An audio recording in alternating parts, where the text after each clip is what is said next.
All right, super band deadlifts. So just kind of a variation of a regular deadlift. We're gonna use a band. We're gonna slip our feet on either side of the band here.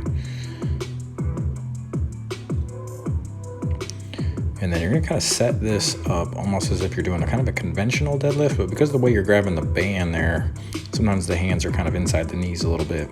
So just gonna hinge the hips back, try to keep the shins vertical, and you're just gonna pull the band and hinge through and squeeze the glutes at the top, just like you would a regular deadlift. It's a little side view so you can see a little better. So hips sit back, shins stay pretty vertical. You're gonna focus on pushing the ground away instead of actually pulling the band, and just lift straight up, squeeze the glutes through.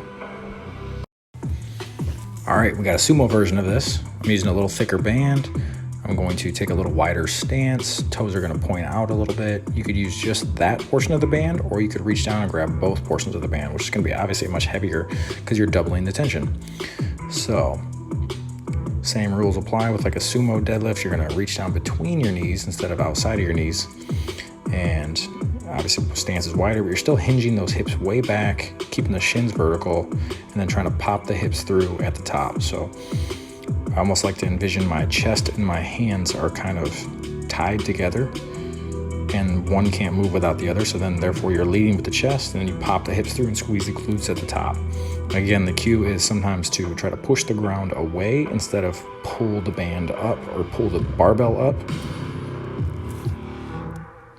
This keeps you kind of centered and basically activating the right musculature to initiate the movement, pulling the tension out of the band first.